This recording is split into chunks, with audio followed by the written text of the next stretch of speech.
froze on the kitchen counter when I heard her voice echo through the speaker. She's so pathetic.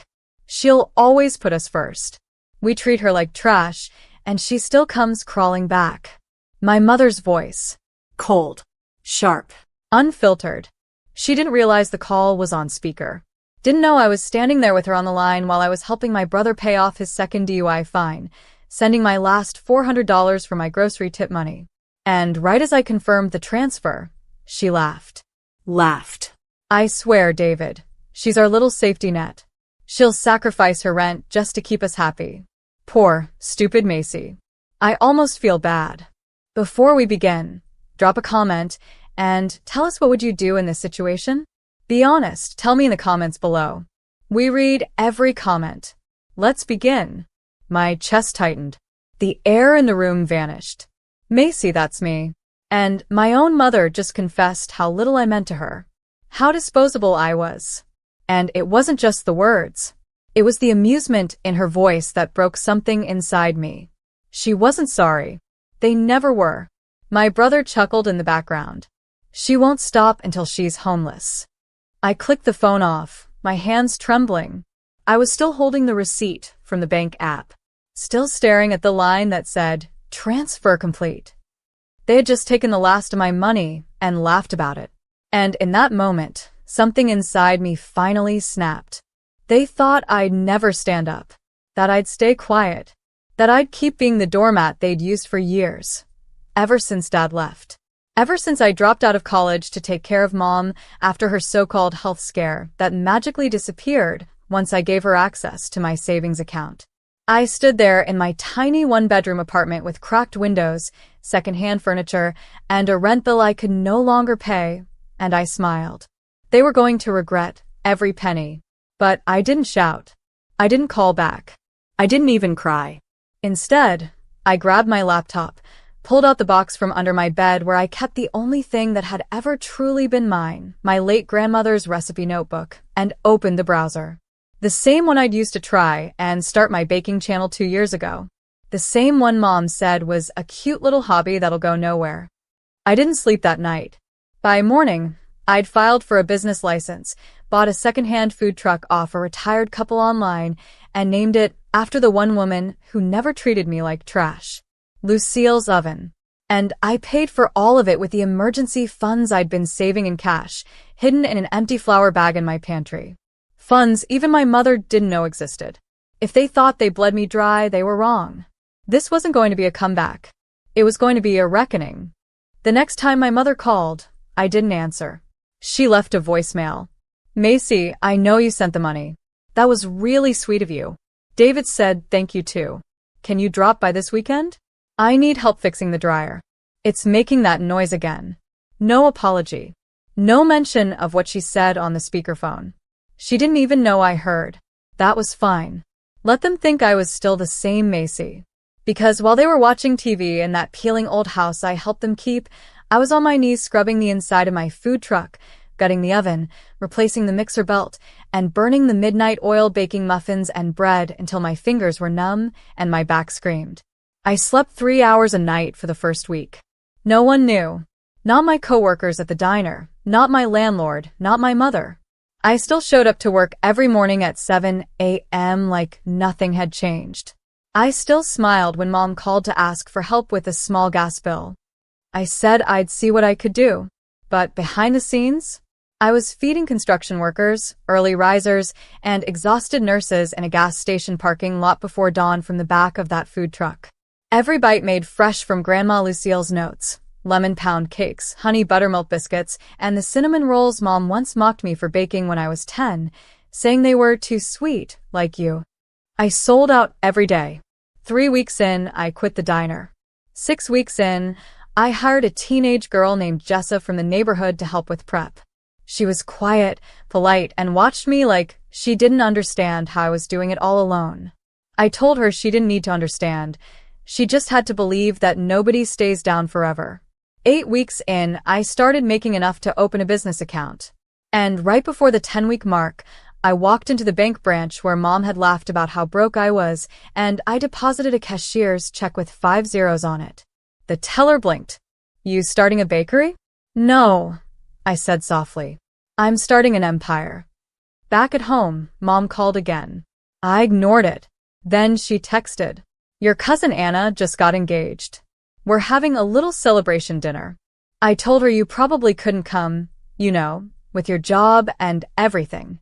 Translation: you're not good enough. But I did go. And I parked Lucille's oven across the street from that fancy seafood place where they were hosting the dinner. I didn't go inside. I didn't need to, because I had Jessa print flyers and I gave free dessert samples to every valet, waiter, and random couple walking past. Try Lucille's, I said with a smile. We deliver. And we're expanding soon. I made sure to wave at my uncle through the window when he came outside to smoke. His jaw dropped when he recognized me. I winked. Then I turned back to my truck, served a customer, and handed a caramel apple crumble to a woman who slipped me a 50. It was the same woman who had just walked out of the restaurant with Anna's mother. Let them whisper. Let them stare. I was done asking to be invited in. Now, they were going to watch from the sidelines while I built something they could never destroy again. And the best part? They still didn't know I'd heard the call. They still thought I was pathetic. They were about to learn what it really means to burn a bridge with someone who knows how to build castles out of ash. 3 months after I heard my mother's voice crackle through the speakerphone and fracture the last fragile thread of loyalty I had left, she showed up uninvited. I was parked downtown outside the county courthouse, just a block away from City Hall. A big event was happening that morning, some small business showcase or council grant program. I wasn't invited to that either. But I didn't need to be. Because the mayor's assistant had eaten my banana walnut loaf 2 weeks prior during a rainstorm, and she remembered. She ordered 50 boxes for the council breakfast. By 10 a.m., I was surrounded. People in suits. People in scrubs. Judges and janitors lining up for Lucille's oven. Jessa was running receipts, flour on her cheek, hair tied back under one of our new branded hats. We had matching aprons now. Real uniforms. I was boxing up muffins when I looked up and there she was, my mother, standing on the curb, holding a cheap grocery store coffee, wearing that smug little frown like she couldn't believe what she was seeing. At first I thought she was just passing by. But no, she crossed the street, walked right up to the truck like she hadn't gutted me just 3 months ago. Macy, she said, blinking as if she wasn't sure whether to be surprised or offended. Is this yours? I didn't flinch, didn't blink. I wiped powdered sugar off my hands and nodded calmly. Yes. Mine. She let out a laugh that had no humor in it. Wow. So this is what you've been doing instead of helping your family? My chest tightened. Instead of helping? I helped her pay off 2 credit cards. I bailed my brother out of jail. I paid her heating bill last winter. And even after all that, all she saw was what I hadn't done for her lately. She looked around. You're selling cupcakes from a truck. Is this really the best use of your college degree? I kept my voice level. You mean the degree I never finished because I stayed behind to care for you? Her mouth opened, and then shut. That flicker of discomfort in her eyes? It was brief, swallowed by pride. I didn't ask you to do that. You didn't have to, I said. You just made sure I felt like I had no choice. The customers kept lining up behind her. Some looked impatient. One woman actually said, "Ma'am, can you move? I'm trying to get a cinnamon swirl before they sell out." My mother scoffed and stepped aside like she was royalty being asked to step out of her own palace. Her eyes scanned the truck again, this time slower. She saw the fresh paint, the lines, the new signage, the coming soon second truck launch sticker near the counter. You're expanding? I smiled without showing teeth. I'm not just expanding. I'm taking over. She blinked like someone had slapped her. I leaned forward just enough for my voice to drop. I know what you said, Mom. That day. On the phone. She stiffened. I heard every word. She's pathetic. She'll always put us first. I quoted her flatly. Remember now? Her cheeks flushed. For once, she was speechless. Don't worry, I added. I let you believe that for a while. It made it easier to work in silence. Build in peace. I let you think I was still small. She swallowed. her voice, when it came, was quieter. Macy, you have to understand. I raised my hand. No. You have to understand. You don't get to talk to me like that and still show up for free pastries and congratulations. She blinked, clearly trying to keep her cool. She glanced toward the crowd again, realizing how many eyes were now watching her. She'd always hated attention unless she was in control of it. I was upset that day, she tried. I didn't mean what I said. You meant every word. You just didn't mean for me to hear it. Silence. Behind her, someone in a tailored suit leaned over and said, "Excuse me, are you her mother? Your daughter's amazing. These are the best muffins I've ever had. You must be proud." Mom's face twisted into something between a smirk and a wince. Of course. Always. But her voice lacked conviction. She turned and walked away without ordering anything. And I didn't stop her. Because I was done serving people who only showed up to drain me dry. I turned to the next customer, my voice warm again. "Hi. Welcome to Lucille's Oven. What can I get you?" He grinned. "Whatever that cinnamon smell is, I'll take 3. By the time the councilwoman walked over and invited me to submit a proposal for a city-sponsored cafe space downtown, I was already one step ahead. The paperwork was in my glove box. Signed. Ready. They tried to break me. They took my savings, my trust, and nearly shattered my spirit.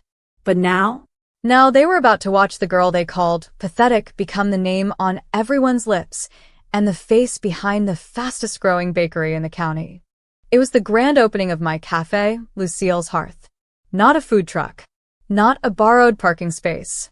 A real brick-and-mortar bakery cafe, right on the corner of Main and Ivy, the same block where my mother once worked at the insurance office she bragged about constantly. Now my name was etched into the glass storefront in gold script. The smell of fresh sourdough, brown sugar, and cinnamon filled the air. Jessa was behind the new espresso machine, wearing a crisp white uniform. 2 new hires worked the counter. My uncle's ex-wife, yes, her, was waiting in line with her toddler, who pointed at the frosted cupcakes on display and shouted, "Birthday cake." It felt surreal. Every inch of the cafe was built from those nights I didn't cry.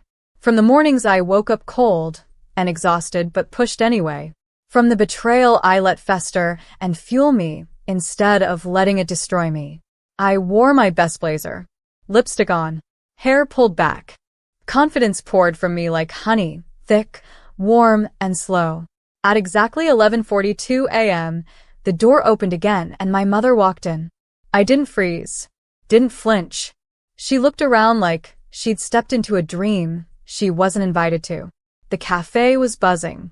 People from the Chamber of Commerce were seated near the front window. A local food blogger was live streaming her review. A photographer was snapping shots for the lifestyle column. And there stood my mother, in her wrinkled coat, holding a purse I'd bought her 2 birthdays ago, before everything. Her voice was quiet. "Macy." I didn't stop wiping down the counter. "Can I help you with something?" She hesitated, clearly unsure of her place now. She looked at the empty stool across from me, then sat, clutching the purse like it might shield her. "I saw the pictures online. The opening. You've really done something here." "Is that what you came to say?" She shook her head slowly. No. "I came to apologize." I raised my eyebrows. That was new. Her eyes glistened, but no tears fell. I was cruel. I was tired. Angry. I don't know what I was thinking when I said those things. I guess I didn't realize how much I depended on you until you stopped answering. I leaned in slightly, voice calm. "You didn't realize how much you depended on me until I stopped letting you use me." Her lips trembled. "Maybe. But Macy, I'm still your mother." "No," I said gently but firmly. "You are the woman who raised me, and for that, I'll always carry something with me. But I'm not your doormat anymore. And you don't get to walk into my life now that it smells like cinnamon and success." That hurt her. I could see it. Good. Because this wasn't about revenge anymore. This was about reclaiming something I'd never been allowed to have, self-worth. She shifted in her seat. "I just thought maybe I could be part of this. Somehow." I looked her straight in the eye. You had the chance to be part of my life. You chose to mock it instead. And that's not something you fix with one visit and a sad face. She looked down. Then, like always, she tried to reach for guilt. You're really going to shut me out? Just like that? I smiled slowly. I'm not shutting you out. I'm just not holding the door open anymore. A long silence stretched between us. Then she stood, fumbled for her purse, and said, I'll be outside, in case you change your mind. But I didn't. Instead, I turned back to my work, back to the counter, to the line of people who saw value in what I built. And as I boxed up a dozen scones for a regular, she whispered, You're the strongest woman I know. I didn't say thank you. Not yet. Because strength isn't proven by how much you forgive. Sometimes, it's in how firmly you say, no more. As she walked out of the cafe, the door swung shut behind her with a soft chime. A clean break. A new chapter. And just as I turned to help the next customer, the mayor herself stepped in, smiling wide. Macy, she said, the city wants to feature you as our Entrepreneur of the Month. Are you free next Tuesday for an interview? I blinked, then smiled. Yes. Yes, I am. The local magazine article hit shelves 3 days later. There I was, front cover, holding a basket of golden muffins, captioned in bold print. From rock bottom to rising star, meet Macy Hart, the heart behind Lucille's hearth. People from my past began crawling out of the shadows. Old classmates I hadn't spoken to in years sent messages. Former coworkers asked if I was hiring. Even my high school principal emailed me to ask if I'd speak at an upcoming fundraiser. And then it happened. The phone rang. A number I hadn't seen in over a year. My brother. I let it ring 5 times before picking up. Macy, he said, his voice cautious, unsure. Hey, I saw the article. I stayed quiet. He chuckled awkwardly. You look good. I mean successful. What do you want, David? A pause. Then he got to it. He always did.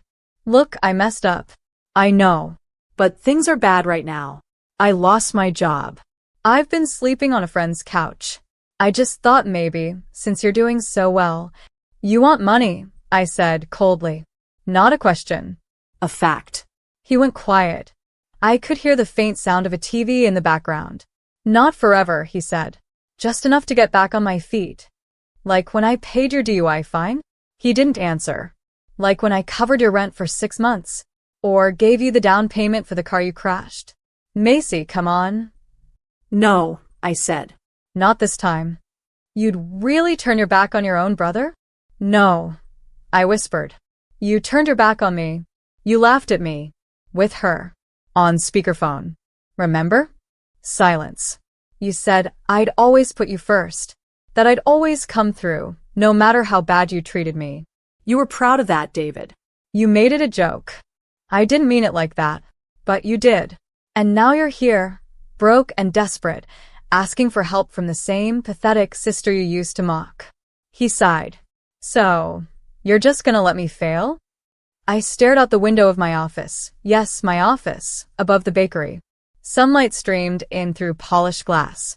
A vase of fresh peonies sat on the desk. A plaque hung on the wall beside me that read, Owner, Founder, Fighter. I'm not going to let you fail, I said quietly. I'm going to let you figure out who you are without me. Then I hung up. And I didn't cry. Because healing doesn't always look like hugs and reconciliation. Sometimes healing means walking away, saying no, closing a chapter that should have ended long ago. The next week, I launched Lucille's Home, a weekend program to teach struggling young women how to bake, manage finances, and build something for themselves. We filled every seat within hours. Jessa now ran half the kitchen. I paid her double minimum wage and gave her Saturdays off. I made sure no one in my care ever felt like I did. One Saturday, I stayed late after class and found a small envelope sitting on my office chair. No name, no card. Inside was a wrinkled old photo of me and Grandma Lucille at her garden, both of us smiling, flour on our cheeks. A small note was scrawled on the back. She would be so proud. M. My mother. No apology. No phone number. Just that. And for the first time in years, I let a single tear fall. Just one. I didn't wipe it away. Because I had finally done it. I built something sacred from the ruins they left me in. They had stolen my trust, my savings, my voice. And I gave them nothing back. Only success. Only silence. Only the view of a daughter they